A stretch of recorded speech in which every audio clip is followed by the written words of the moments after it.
Okay. Ladies and gentlemen, we would like to welcome, this is a special episode and edition of PTNB Press Course of the Mindanao, and we will allow her, si ma'am, to introduce herself. Yes, ma'am, she's the one who claimed na nabayaran, planong bayaran to execute an affidavit against PRRD. Ma'am, please introduce first yourself. Good morning. Ako si Guillermina Arcillas. At ako yung pinuntahan nila para mag-reveal regarding sa pagpanira sa ating kay PRRD. Actually, before siguro mga 2015 pa, nag-support din ko kay Presidente Duterte. But, excuse me, can you say in Tagalog, ma'am? Sige. Yes po. Noong 2015, talagang sinusuporta po ako kay Presidente Duterte. Kaso merong mga pangyayari na merong isang pinalapit ko sa kanya, actually hindi sa akin, na nasaktan kasi ako at napahiya ako. Kaya yun ang dahilan kung bakit sumuporta ako sa Liberal Party. At isa pa, malaking influensya din yung family ko. Pagkatapos po nung eleksyon, nakita ko po kasi, I admit na para akong kung sa Tagalog pa is, mabilis ang pera. Meron kasi nagsabi sa akin, magsalita ka lang ng hindi maganda parte kay Presidente Duterte para manalo. Mabilis ang pera. So, I admit na maraming nagpapadala ng pera, para lang magsabi ako na kung ano-anong paninira sa ating kay PRRD.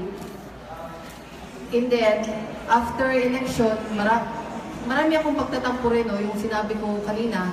And after nung election, ganun pa rin, kasi ang gusto kong marinig sa kanila is yung sabihin nila sa akin na regarding sa AGK. But sabi nila, ngayon na nakaupo si PRRD, wala na daw silang power. So after marami silang inuutos sa akin na ipashare kasi mas mapapaniwalaan daw ako kasi andito ako sa Davao at saka isa pa, related ako sa isang city councilor. Pwede hindi ko na muna ipangalan, related ako sa isang city councilor at nakita nila na meron akong number ni Sir Bongo.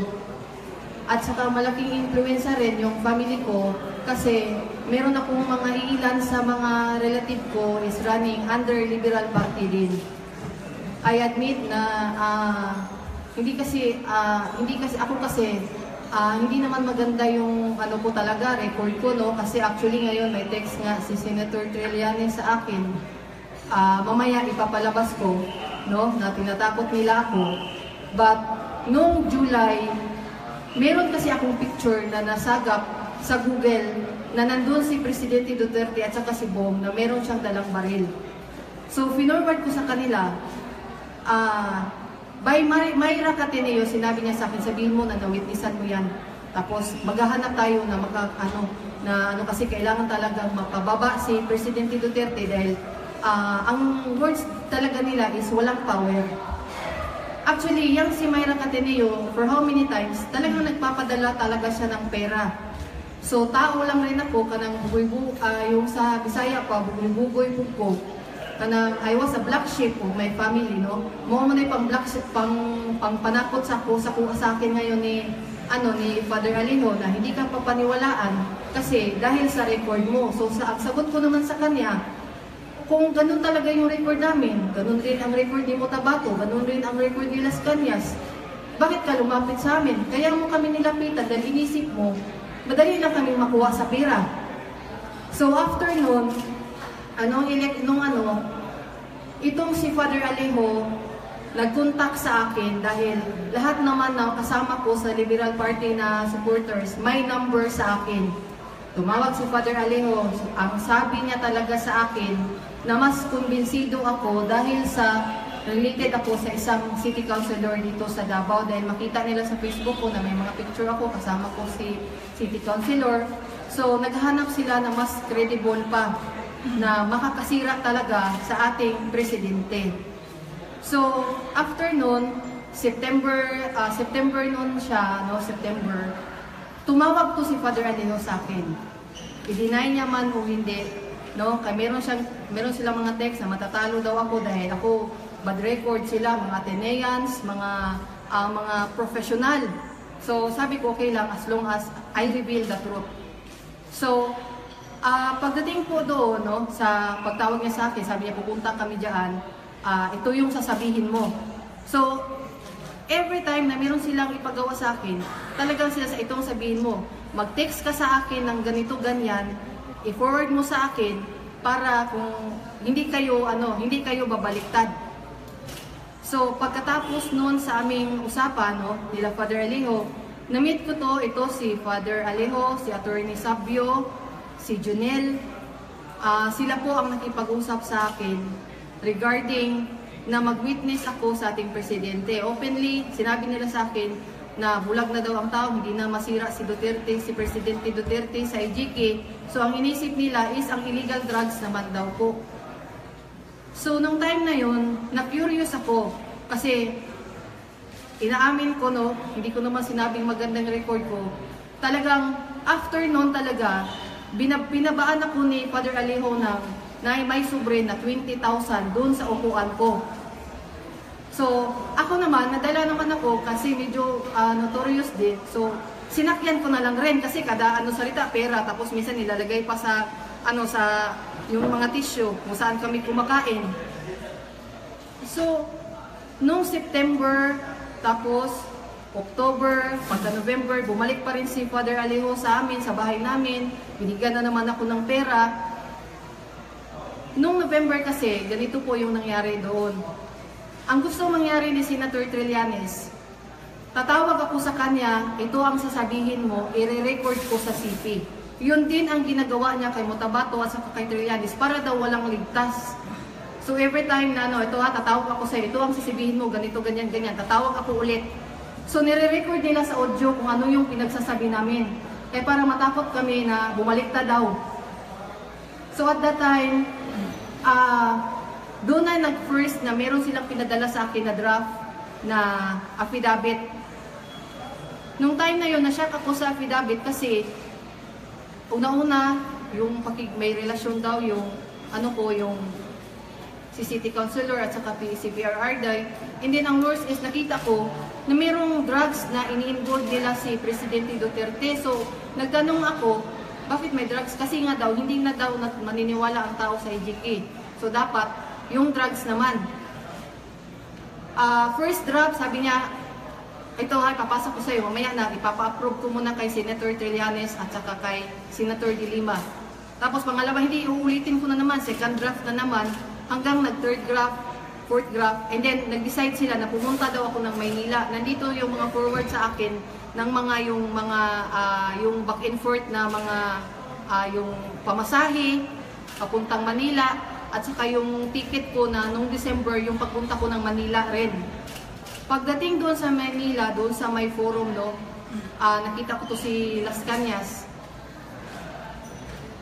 Sa kanilang forum, makikita mo sa aming pag-uusap, never sila nagsalita na mga kundi sasabihin nila, hanapan natin ng paraan na bumagsak yan. Actually, may text pa nga si Atty. Sabio nga, yung yung testimony mo, muhagsak mo, in Bisaya pa, muhagsak lagi na si Presidente Duterte, ana. So, katong time na to, nakuyawan ako kay, kanang nakasabot di ako glidel o kanang kuan, forgery. So, nangita ko paagi, kay dili man po nila, ayaw nila akong pauwiin dito sa Mindanao. So, mahanap ako ng paraan, sabi ko, bago ko yan pirmahan, bago ko yan uwi muna ako dahil gusto ko, kasama ko yung mga kasamahan ko, which is wala naman akong kasamahan. At ang reasons kung bakit pumasok ako sa kanila, dahil gusto kong malaman kung ano talaga ang meron sa grupo ni Senator Trillanes. So, pagdating doon sa noong December, andun ako, pinatira nila ako sa isang kumbento sa Madre, sa May Makati, sa Canusian Sister. Bago nila ako pinadala doon, kinausap nila ako, huwag kang makikipag-usap. Pagdating mo doon, ito ang sasabihin mo sa kanila. So, pag-abot dito, yun na rin ang sinasabi ko kasi kada salita, ganun kada salita, ganun.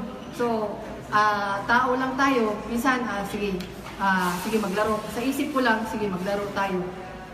So, after yung kanusyan kasi, nung nalaman nila na meron akong kinakausap na isang madre doon, natatakot sila na makipag-usap ako doon sa ibang madre.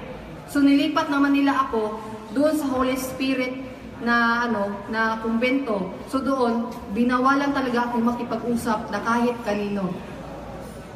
Merong conference room doon na every time na magdi-discuss kami regarding sa affidavit, doon kami sa conference doon sa Holy Spirit, doon sa may Betego, merong eskwelahan doon at the same time na doon merong kumbento doon ang mga madre. So yung affidavit namin umabot ng ilang draft kasi pinapacheck pa ni Attorney Sabio doon kay Senator Trillanes at kay Ma'am De Lima kung ito okay ba to, kung ano pa ang idadagdag.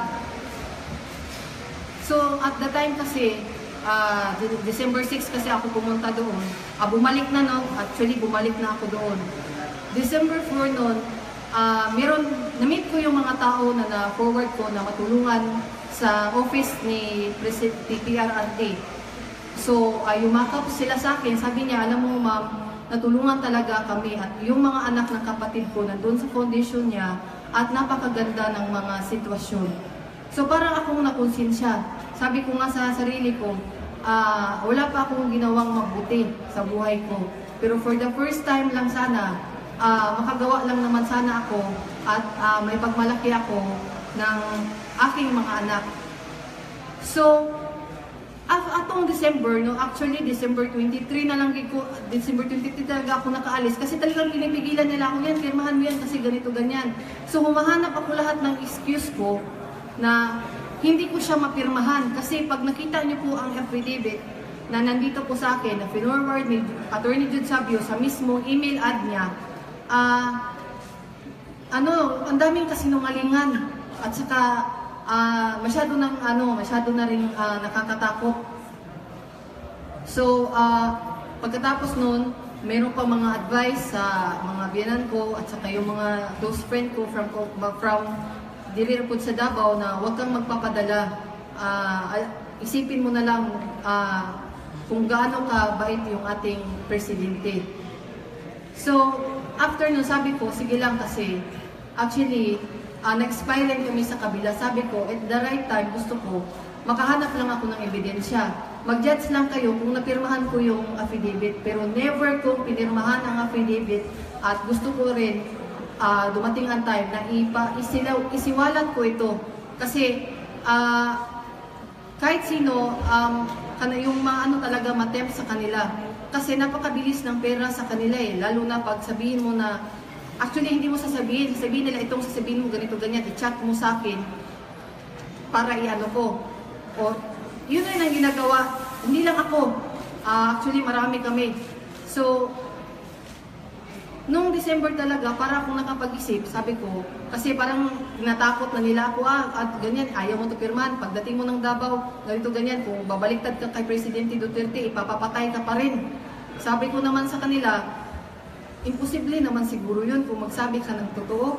At saka, sa yung time na nakakasalamuha ko si Presidente Duterte, hindi naman siguro siya ganun.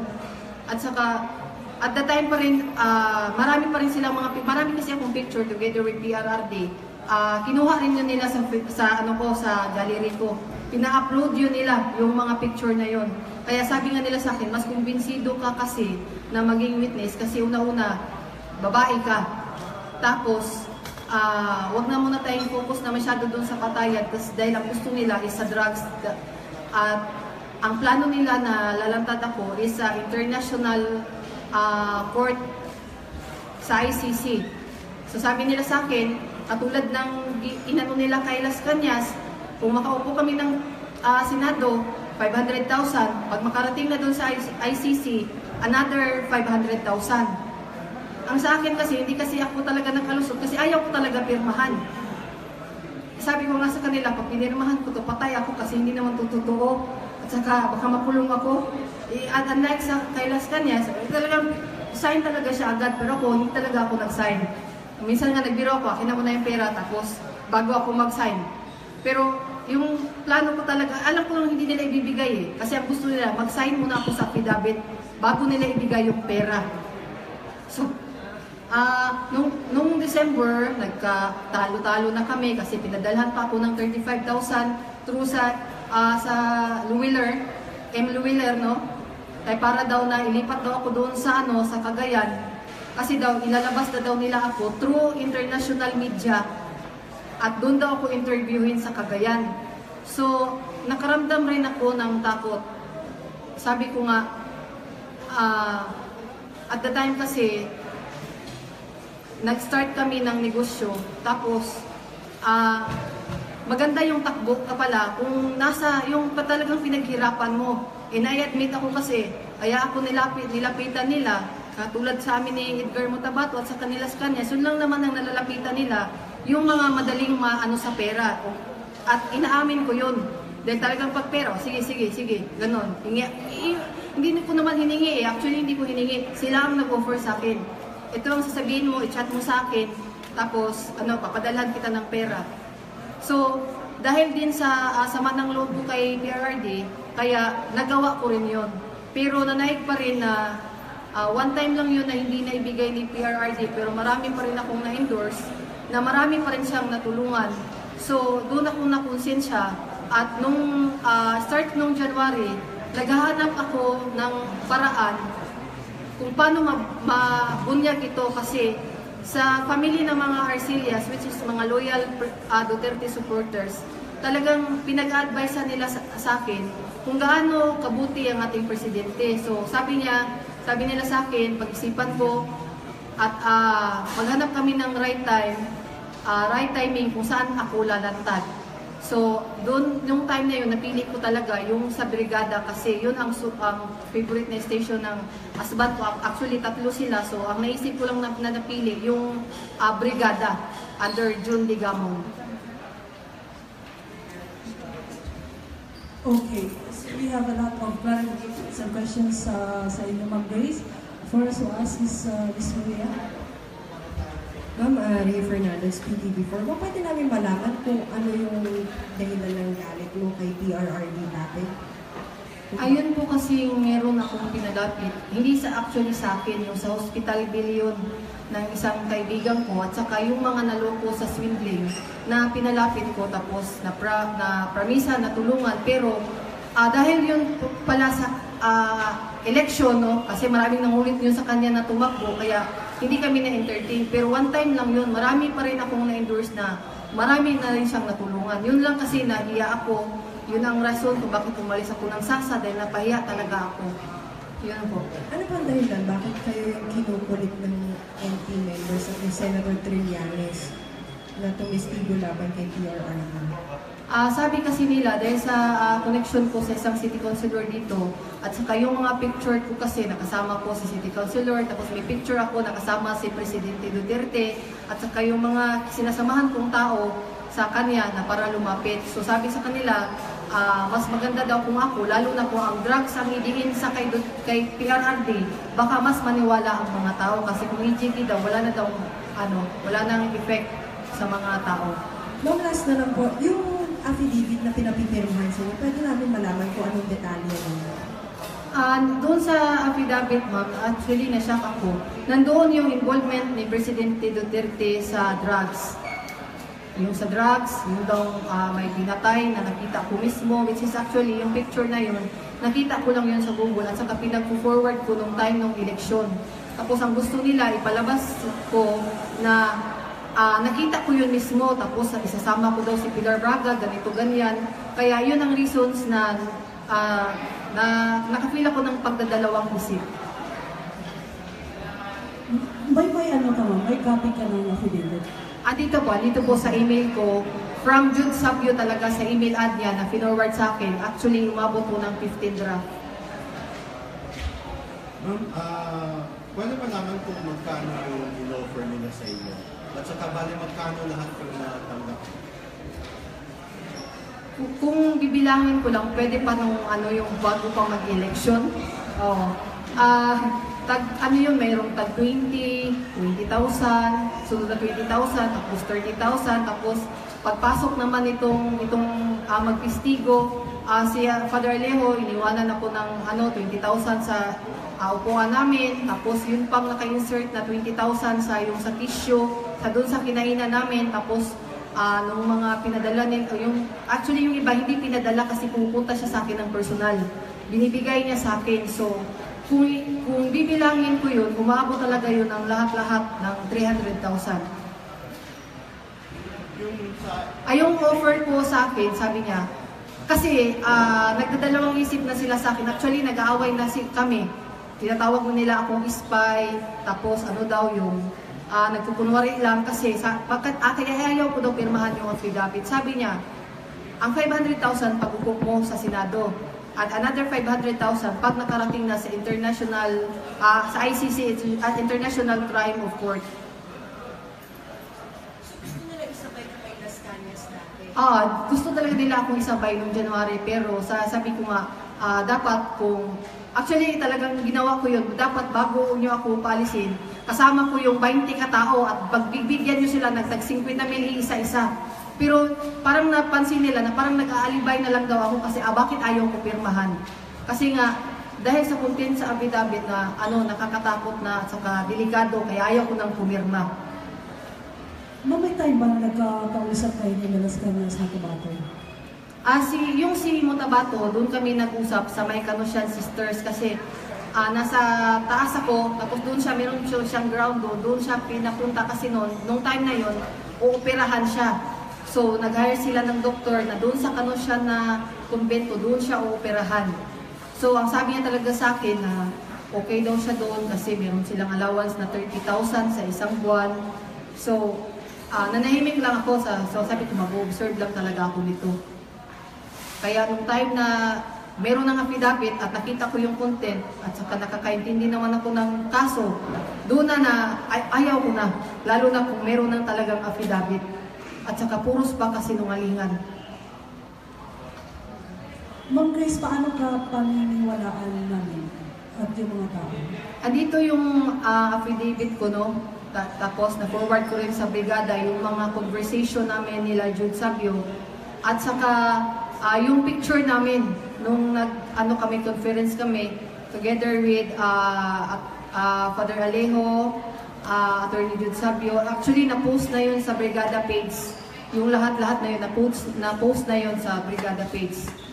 May number ko ni Father. Meron ako. Sige. Mamaya na. Mamaya. Paano kayo nagkakilala ni Father Alejo? Dahil din kasi LP rin siya eh. So, close siya kay Secretary de Lima. Ma'am, sino yung nakikita o yung na-met mo yung doon ka sa Manila? Anong December, andun si Senator Trillanes. Tapos nung time na ngayon, andun si Ma'am de Lima. Natatawa nga siya nung binasa niya yung affidavit ko. Kaya nung time na yun, marami rin akong inalibay sa kanila. Sabi ko nga sa kanila, uwi muna ako ng Mindanao. Pagbalik ko, saka ko pipirmahan yung affidavit.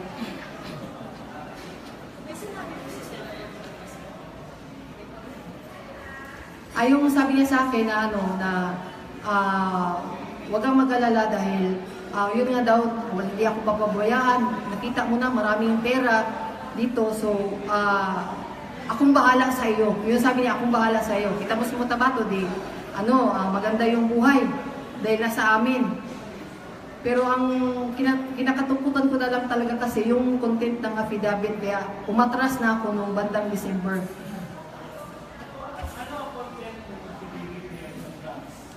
Yung shipment ni Vice Mayor Paulo Duterte sa Sasa Port at saka yung shipment ng cocaine ni PRRD doon sa Panabo at saka sa Sasa Port. So yun doon, pagkabasa mo sa na yan, ma'am, anong reaction mo agad?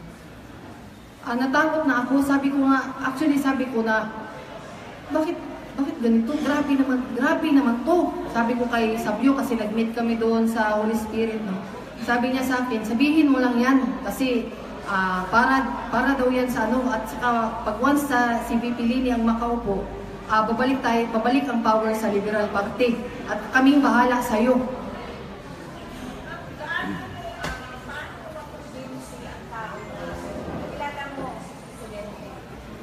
Anong time kasi ngayon, no, pwedeng hindi ko i-mention yung City Councilor. Binigyan kasi ako ng number niya noon dati ni City Councilor, ng number ni Christopher Bongo. So kung meron akong mga kailangan, nagte-text ako. So ang sinabi nila na hindi talaga ako as in close talaga, kundi ang gusto lang nila na meron daw silang proof na close ako kay Presidente Duterte kasi may picture kami na kaming dalawa. Which is ngayon dala ko rin. Pero ma'am, ang totoo, hindi talaga kayo close ni President? Hindi talaga. So, nagkukontak lang ako kay Sir Bongo. At saka dati rin, yung nag-usap kami sa After Dark, nagbibiruan rin, yun lang. Pero yun ang kinukumbinsi nila sa akin kasi nakita nila yung picture together with PRRD. Ma'am, nagkausap kami ni Father Bert Alejo. Sabi niya, ikaw daw yung personal na pumunta sa kanya, hindi niya tulong. Dala-dala yung mga ebidensya. No, hindi talaga yung totoo. Kasi actually, siya ang tumawag sa akin. Pinuntak niya yung isang taong malapit sa akin para makuha yung number ko. Kasi pumunta siya ng Cebu sa ombudsman kasi sabi niya, naghahanap siya ng witness na para maus ang Presidente Duterte. Ma'am, hindi ba kayo natatakot dun sa siguritan ninyo after this na lumantan kayo? Saka wala kayong takip sa mukha. Yun ang sabi ni Father Alejo. So, ginaran ko lang rin, no? At least, sabi ko nga, tinakot nila ako, at least, andito yung text, no, ni Senator Trillanes gamit yung ni Junel na nagsabi ka na, na binayaran ka namin. Tapos, meron na, kasi, during the time nandun ako sa Manila, habang kung ano yung gusto nilang ipakausap sa akin, andyan ako sa harapan, nag-uusap kami sa phone, tapos nire-record nila yung anong sinasabi namin, including Las Cañas at saka si Motabato. Ay para daw kung magbaliktad daw kami, yun daw ipaglalaban nila sa amin. Pero sa isip ko, hindi pa naman ako nakapirma ng affidavit eh. So, kaya nung January, nag-iisip na ako kasi kinukulit nila ako, actually inaaway, binabash sa group namin sa Liberal Party. Naghahanap ako ng advice na, ito ba, hindi ako delikado dito kasi ganito ganyan. So may nag-advise, hindi mo naman napirmahan yung hindi mo napirmahan yung affidavit eh. So pwede pa yun. Kahit na yun sila, sabihin mo kung anong totoo. So ito, sinabi ko lang po ito, para po malaman ng karamihan kung ano po ang totoo na mga ginagawa nitong kampo ni Senator Trillanes at saka ni Ma'am Dilima. Mabuti na malaman kung ano yung trabaho niyo. Actually, ma'am, dati, yung sa Zero Gen Transport, no, hindi naman talaga ako nag-finance doon, pero dati talaga, ako yung nag-handle, so by porsyento. So, mahilig kami doon dati sa Easy Money kasi ito pa lang si Father Alejo, lahat ng mga gusto nilang itistigo, tinitingnan nila yung background. Sabi siguro, sa isip nila, no, ako, si Motabato, si Las Cañas, madali lang nilang makumbinsi kasi alam nila na mahilig kami sa Easy Money. Yun ang sinabi nila sa akin. Sabi niya, dito ka sa amin, maganda yung buhay mo. So ako, na-witness ko talaga na napakabilis ng pera. Hindi ka man naghingi, papadalhan ka, tapos puntahan ka sa bahay, bibigyan ka na naman ulit. Ma'am, after sa revelation mo, may sino nagbibigay ng protection sa inyo at meron mo naman tumatawag na mula kanya custody ka o protection sa inyo? Wala pa, ma'am. Ang sa akin lang is malaman na lang po ng buong Pilipino kasi yung isa na natulungan ni Presidente Duterte, no, na yung mga anak ng namatay na nasa foundation niya, nagsabi talaga na huwag mong gagawin yan dahil alam mo sa totoo lang, matindi ang pagtulong ni Presidente Duterte sa aking mga pamangkin. So, isabi mo yung totoo at saka based sa mga kasama ko sa Liberal Party, every month daw, lagi na daw sila pupunta ng ICC at saka by May daw, may impeach na daw talaga ang President Duterte. So, sa aking family, sa side ng ano ko, ng husband ko, sila talaga nagsabi sa akin na ilabas mo na kung ano yung totoo. Ma'am, sino yung mga kasali doon sa group chat? Sa ano po sa group chat? Sa LP. Sa LP, actually, hindi sila nagdadala ng mga tunay nilang mga pangalan, pero kilala ko ang mga real name nila, who is behind of that group. Even Father Alejo, meron siyang troll account para lang i-ano doon sa ano tawag ito, mag-promote sa yung tinatawag nila na People's Power na pinafundingan nila ngayon, which is pinorward ko rin sa brigada, yung nag-aaway na sila kasi nagtatalo na dahil sa donation nga yung iba tinago lang, kinimkim, ganun.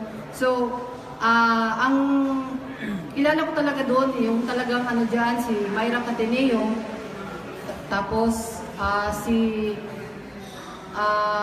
Mary Ann Briones, yung nagpakilala, hindi pa ako sure, yung nagpakilala na anak ng pamangkin ng mayor sa Butuan, si Marjorie Beso, tapos sila Maan Adorna, real name yan, sila Rodel Jaime, yung isa na ang iba, sila Jing Lopez, mga real name rin yan, no? Yun yung mga kasama ko. At saka, ayaw ko na lang i-mention yung kapatid ko na involved din sa Liberal Party at involved din sa mga plano rin, no, na mapabagsak ang ating presidente. Hindi ka ba mag-estimate ng affidavit sa sinasabi? Kung kailangan po, bakit hindi? Kung kailangan.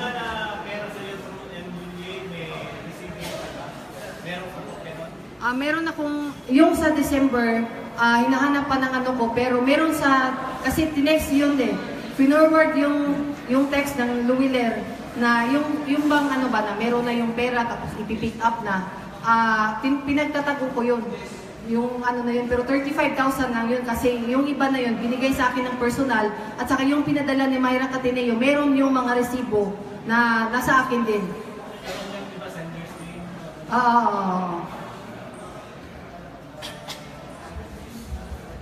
So sa group chat, di ba, wala bang mga malalaking personalidad sa LP? Sila Senator Trillanes kasi meron din silang mga meron silang mga troll account eh. So doon kami dati nag-uusap at pinagsasabihin kami kung anong ipapalabas, ganito ganyan. Tapos pinag-advisean ako na sabihin mo na mayroong extortion doon. Yung bago pa nung mag-election, may extortion na nangyayari doon sa Davao ay para makonvince daw kasi doon sila nagkukonvince doon sa mga PhilAm community doon sa US. Yung gumawa ng affidavit, ma'am, si Atty. Sabiona. Si Attorney Jude Sabiona at saka yung email ad niya andito sa akin. Sa email ad niya, pinorward niya sa akin yung mga affidavit until mga 15 draft ata. Kasi chine-check niya pa kung okay o aprubahan o hindi. Bakit kayo lumabas ng news? Dahil din po nakonsensya din rin po ako kasi lalo na pag sinasabi nila sa akin na yun, i-impeach na si Presidente, ganito, ganyan. Tapos, deep inside kasi, alam ko rin yung kabutihan ni Presidente Duterte. At saka, kahit yung husband ko kasi was born in Mindanao, so sabi niya sa akin, ito na yung panahon para malaman ng lahat. So, supportive yung family ko, kaya lumabas ako, pero bago ako lumabas, pinag-aralan ko muna kung sino ang lalapitan ko at ang unang option ko is ang media talaga ang lalapitan ko, which is ang Brigada News FM Davao. So ilang araw na pinag-isipan mo na talagang i-divulge mo ito mga ganitong pangyayari? Mga almost months. Kasi 2 to 3 months kasi may mga pananakot sa akin eh. Sabi niya, pag ikaw bumaliktad ka doon, matatalo ka sa amin kasi sila daw from Atenea, tapos pare, ganito ganyan, no? So which is, inisip ko na rin, yun rin ang ginagawa nila kay Presidente. Sinasabi nila na matatalo si Presidente dahil sila magandang record kasi daw si Presidente Duterte, bastos daw, womanizer. So, matatalo daw ako sa background background ko daw. So sabi ko sa kanila, kaya nga kayo lumapit sa akin dahil sa background namin, dahil ni-research mo kami, di ba? Kasi kung mga matitino pa kami, ako, sila sa kanya, si Motabato, hindi kayo lalapit. At hindi nyo madadala sa pera dahil lalo na kung taga rito, alam na alam kung ano ang kabutihan ni Presidente Duterte.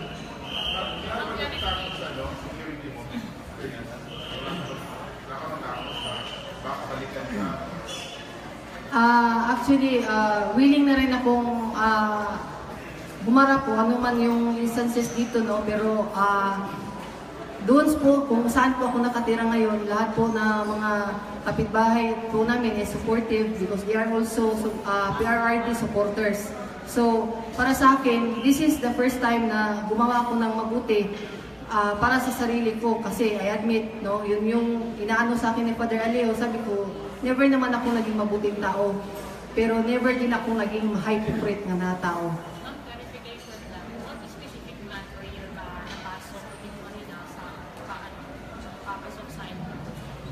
Bago mag-declare si Presidente Duterte noong December, kasi yun nga, no, nagkaroon din ng away-away nung time na yun, kaya nagtampo din ako, kaya sumama ako doon sa kanila at saka convince din ng mga pamilya ko na doon daw ako sa Liberal Party mag-support. Anong kaibahan mo kay Motabato at kay Las Cañas na baliktad ka sa Ang sa amin ni Motabato at sa kanila, ang kaibahan is that nakonsensya ako kasi nakita ko ng affidavit ay hindi totoo, no? Ako si Motabato at saka si Las Cañas, pero mas worse pa man siguro silang dalawa sa akin. Puros kami hindi maganda ang record. Pero sa ginawa ko ito ang kakaiba dahil hindi ko talaga makayang pirmahan yung affidavit, lalo na ang content ng affidavit is lahat ang kasinungalingan. So for the first time, nasabi ko sa sarili ko na meron akong nagawa na mabuti. Hindi kaya mas makikipagbayad sa iyo? Hindi po, kundi natakot talaga ako sa content ng affidavit na pipirmahan ko na. Ma'am, aside from Attorney Sabio, ito si Father Alejo, sino-sino pa yung mga personalidad na involved at saka itong si Trillanes, pati si Lima, sino pa ma'am, yung sa alam mo? May mga nakausap kami doon na mga madre doon sa Manila, no? Actually, dati kasi pag sanabing madre at pare, talagang lumuluhod ako, pero start no, na sila pang nagtuturo sa akin, ito sasabihin mo, ganito, ganyan. So, para akong na-discourage din kasi doon talaga ako sa kumbento nakatira, which is nandun lahat, dinadalhan lang ako ng pagkain doon, same thing rin, yun rin ang sitwasyon ni Las Cañas at sa kanila Motabato. Ma'am, excuse me, balikan doon sa mga personalities na binanggit ninyo, may iba pa ba mga involved, gaya ng media, or sino-sino pa man? Noong December kasi, yung sa Rappler,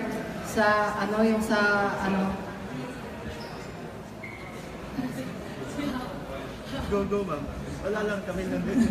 Go ahead, ma'am. yung sa Rappler, sinabihan ako ni Attorney Jude Sabio na sabi daw ni Chayo Filinia, kailangan ng pirmahan yung affidavit ko para ipasa sa Rappler at saka sa Inquirer.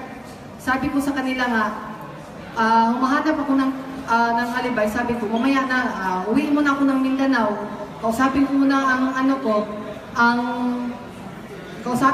ang pamilya ko bago ako babalik sa Manila. Sabi ko nga sa kanila, babalik ako sa Manila first week o second week sa January. But hindi na po ako bumalik. Ma'am, yung pagbaliktad ni Las Cañas, andun ka ba? Nung December pa yun, ma'am. Actually, yun kasi sa kanya, alam ko, meron siyang problema sa medication niya, lalo na sa dialysis niya. So, how many times daw na lumapit siya kay Presidente Duterte na meron siyang inaano na mga business na makatulong sa kanya, pero hindi nabigay. Yung just like sa akin, yung napahiya talaga kami. So, yun yung mga dahilan sa mga financial na aspeto po. Okay, sino pa ba? May clarification na iba? Hindi kaya di ba, ang dahilan mo, ba't nilalaban ko si PRRD dati is because ganun lang. request na hindi nabigay. Hindi kaya ngayon hindi may request pa na hindi nabigay nila kayo bumaliktad ko rin? Hindi. It is because yung sa affidavit talaga. Actually, yun talagang nag-away kami kasi ang sinabi nila sa akin is parang nagdadahilan na lang daw ako, bakit ayaw ko signan? Sabi ko sa kanila, uwi muna ako sa Mindanao kasi nakakatakot yung content eh. Imagine, pipirmahan ko yun tapos mayroong involved na mga congressman, na mga malalaking tao. So sabi ko, uwi muna ako at kausapin ko muna yung family ko. Ano pala in-expect mo from the start? Ano pala yung David na pipirmahan mo from the start? Ano in-expect mo? Mild na ba? Ay, yung ina-expect ko nga lang sana, yung sanang mild lang siguro, yung sa akala ko, yung sa yung nangyari. Pero at that time, nagka-idea na rin ako kasi meron din akong mga kasama na talagang Duterte supporter. Sabi nila, pasukin mo yan para malaman mo, para pagdating ng time, yung sinasabi nila na may impeach si Presidente Duterte, meron kang mahawak na na katibayan.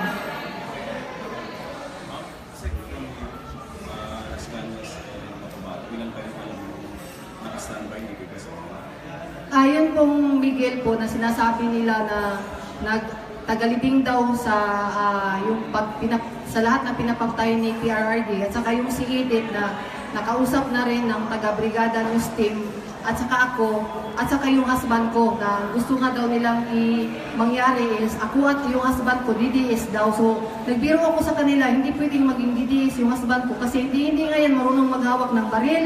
Ako pa siguro pwede, pero yung husband ko hindi yan pwede. So hanap naman sila ng ibang idea kung ano talaga yung dapat.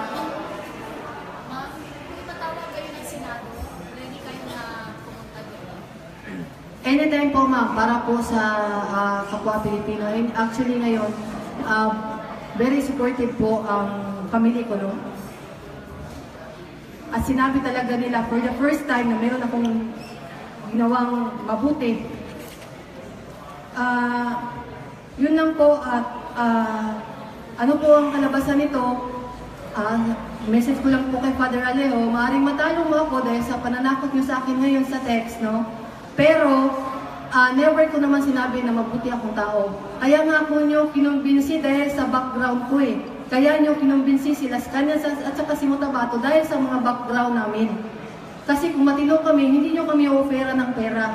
At kahit i-deny mo at i-deny yan, tatayuan ko yan kung kailangan ng affidavit, gagawin ko. No, may alam ka rin, ma'am, na may mga bigyan na binabayaran mo. Well, ayoko na munang i-mention ngayon, pero na-meet ko sila. Masyado kasing malinis sila eh. Katulad ngayon, mag-uusap kami, no? Ito ganito ha, magte-text ka sa akin, mag-email ka sa akin, ito ang sasabihin mo. Kundi, tatawag ako sa iyo, itong sasabihin mo sa akin, tapos mag-uusap tayo sa phone. So, nire-record nila sa audio nila, sa CP nila, kung ano yung pinag-uusapan namin. Kaya yung iba na gusto na sanang bumaliktad pero natatakot sila kasi ang panakot ni Junel na staff ni si Senator Trillanes, meron tayong record sa CP at sa cellphone at saka sa audio. So sinabi ko sa kanila, importante, hindi tayo pumirma sa affidavit kasi ang content ng affidavit is nakakatakot talaga at saka hindi na maganda. Yung ano ma'am, yung sa, kung may nalalaman ka, kung may media ba na binabayaran, like yung sa paglabas ni Las Cañas na may mga media na binabayaran, di ba? May mga issue na gano'n. Kasi ang sabi nila, merong mga media na sa kanila. Oh, most especially sa international na mga media. Kasi noong December sana, gusto nila ako ma-interview na international media. Pero medyo notorious din ako. Naghanap talaga ako ng para. Wag na muna kasi hindi ko pa pinirmahan yung affidavit. Pirmahan mo, mamaya na muna dahil pag-uusapan muna namin doon sa Mindanao. Pero ayaw ko talaga dahil sa delikado yung nakakontent doon sa affidavit.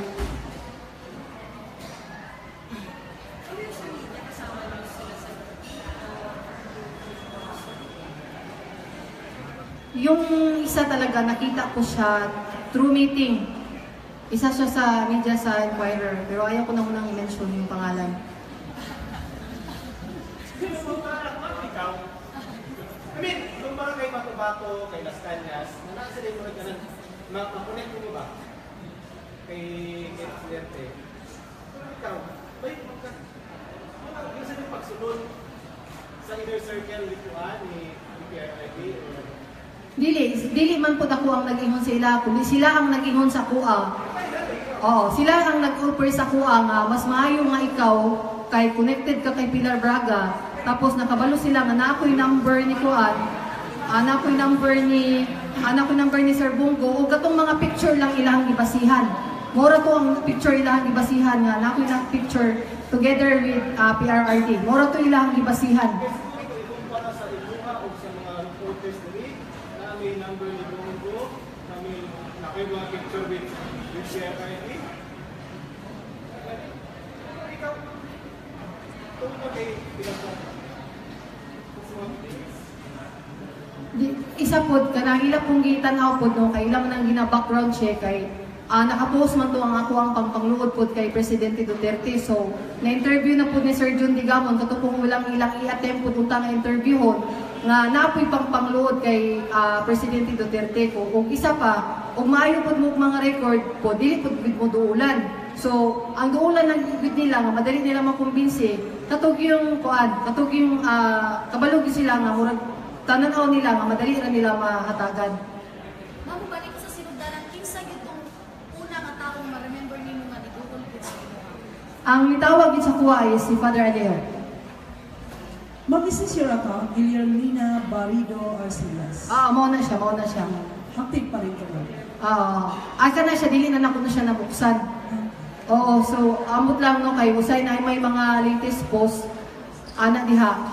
So diha namo gi koy kanang private account gyud nga ako lang gyud kay kana siya ginagamit gina siya atong election pa sa Liberal Party. Mao na. So makita na to imo mga post mga expressing your disappointment. Oo.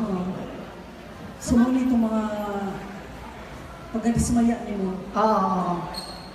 Mao to. So, Okay, after question. ni Father Bert Alejo, sunod na tong si Atty. Sabio. Katong si Janelle. So, mo na to sunod na to. Mga to sunod-sunod na to, September, October, November, hangtod pag December.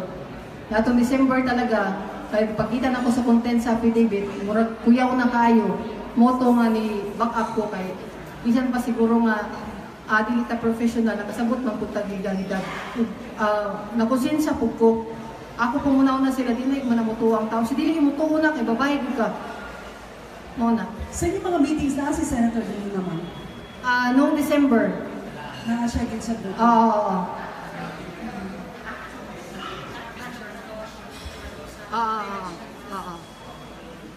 Ano yung mga sinasabi na gano'n? Yun nga daw, personal lang daw siya ni Presidente Duterte at saka lagi namin iisipin na habang si Presidente Duterte is ang nakaupo, yun nga daw, wala daw power, so kailangan daw makaupo si VP Leni Robredo. Alam mo na totoo yung naman ang affidavit? Oo, kasi kaya nga umabot ng 15 draft kasi habang ginagawa ni Atty. Sabio, pinapaloob niya doon. Tapos, babalik naman siya, hindi, babaguhin ko naman kasi meron silang pinapadagdag. So, hanggang nag-second draft, nag-third draft, nag-fourth draft, hanggang naging 15th draft. Kaya, umabot ng ilang draft yun. Ilang pages ito? 60 pages? 14 pages. 14 pages yun. Kasi, na-forward ko na po sa Brigada News FM Davao yung ng affidavit ko. Okay. Question ba? May awit? Awit? Na kay question? Wala na. Okay. Sige. Question? Anong reason siya mag-executive statement, ibibig na may opinion ako? Dato yung dahil kita kami na sa iya naman. Nakapalo kayo, ibalik ka sa kita, ibalik ka sa mga tao. Akong gikuan, anytime. Kung na lawyer, mag-execute ko. Anytime. Okay. So wala na clarification pa? Okay. We would like to, yes. Okay. Can you share with us now the affidavit? Sige po.